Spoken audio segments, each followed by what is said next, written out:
The chapter begins with Jinwoo noticing that Gohto Ryuji isn't participating in the sparring between the Japanese and South Korean hunters. Jinwoo thought that he might just want to see how strong the South Korean hunters are. He also realized that a match between S-rank hunters is a rare sight and was glad he came to witness it.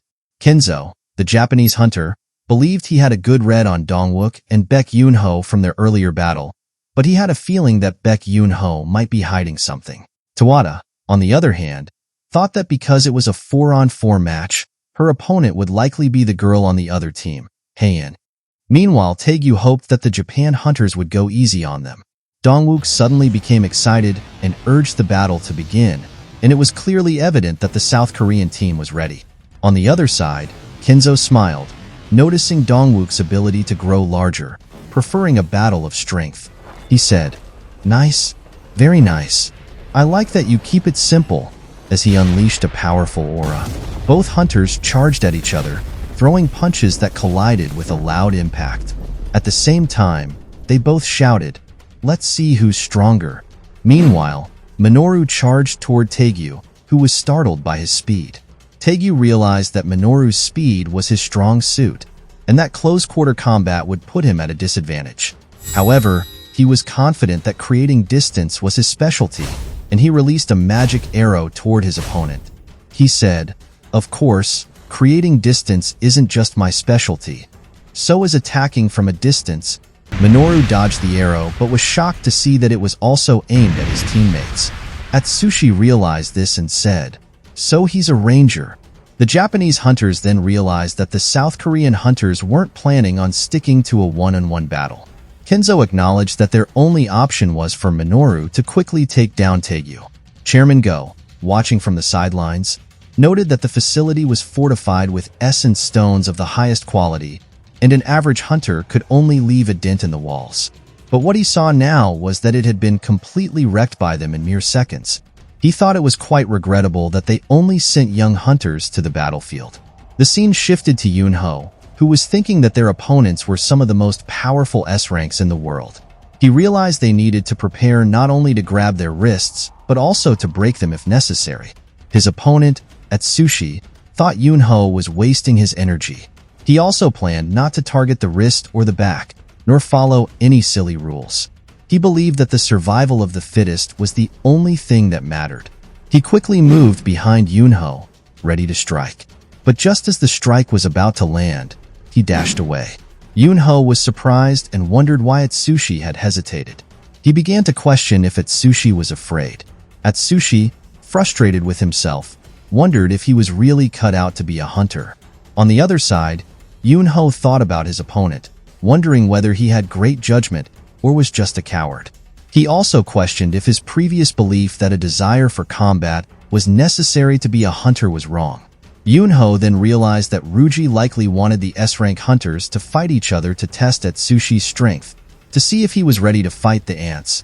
In light of this realization that they were only being used for testing, he decided to give them a little taste of his true power. As his form began to change, Atsushi noticed the transformation and became frightened, wanting to leave. Suddenly, Yunho leaped toward him, commenting that Atsushi was a coward and how it was a pity that he was considered one of the top ranks out there, while unleashing an attack that Atsushi barely avoided. Meanwhile, Jongsu watched the battle and remarked that it was nothing but monsters fighting, and that his match seemed like child's play in comparison. Yunte disagreed, saying that it was nonsense to think like that because he was cool in his earlier fight. Suddenly, a loud impact echoed through the air. Dongwook had been defeated by Kenzo, who remarked, "Looks like I'm the stronger one between the two of us." Dongwook, lying on the ground, couldn't believe he had been drilled into it, saying that this was the first time something like this had ever happened to him. The scene shifted to the fight between Taegyu and Minoru, where it was clear that Minoru already had the upper hand, as Taegyu was sent crashing into the wall. Minoru declared himself the winner. Yunho then asked his opponents if he would be their next target, questioning whether they thought he would be an easier target than Hae-in. He simply replied, "Well, you've underestimated me." On the other side, Tawada faced off against Hae-in, who was struggling to land a hit. She had initially thought that Hae-in was all about speed, but quickly realized she was wrong. as she couldn't read the pattern of her movements. As Hae-in unleashed a powerful aura, Tawada remembered her nickname, the Dancer, given to her for the way she effortlessly killed beasts, almost like dancing. However, the nickname had been banned because Hae-in found it embarrassing. Hae-in launched numerous attacks at Tawada, striking using her hands. Tawada tried to retaliate but was easily stopped when Hae-in broke her attack with a slash, knocking off her cap in the process. Hae-in quickly dashed behind her, touching her back and ending the battle. Afterward, after defeating Tawada, Hae-in thought to herself that she needed to hurry and help Yunho.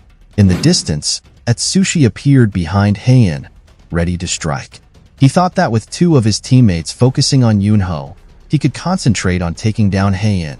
However, Hae-in unleashed a flurry of attacks using her hands, hitting Atsushi directly in the face. The Japanese hunters were stunned, with Fujishima comparing her attack to a Gatling gun. Meanwhile, Ishida wondered how many times she had punched just now, estimating that it was either 10 or maybe 14 times. They couldn't believe how quickly she had hit Atsushi in the blink of an eye. Atsushi, now bloodied and battered, looked different. His teammates could tell he had lost control, and Kei remarked that when Atsushi got angry, he became a completely different person, losing his sense of rational thinking. Ishida added that after his rage subsided, Atsushi wouldn't remember anything. Kei then pointed out that someone like him wouldn't be suitable for a strike squad, as he couldn't even work with a team to clear an A-rank gate, despite being capable of clearing a B-rank gate by himself. Hae-in, meanwhile, was shocked by the power of her own attack, realizing it had been an instinctive response. Gohto Ryuji, observing from a distance, noted that if Atsushi attacked one of the South Korean hunters, they would have to stop him immediately. However, he decided to let him continue for now, as this was just a test. Hanakawa wondered if this was the best time to intervene, realizing they couldn't afford to compensate for the damage Atsushi would cause. As the battle raged on, Hae-in narrowly dodged an attack, only to find that her opponent seemed like a completely different person now, almost as if in a rage mode. In the blink of an eye, he was behind her. Hae-in was caught off guard by his speed. Just as she was about to be struck, a massive explosion occurred, creating a powerful shockwave. Atsushi, witnessing this, was shocked to see none other than Jinwoo intervene in the fight. Jinwoo apologized for intervening, explaining that he decided to stop them as they had clearly gotten carried away with their sparring session.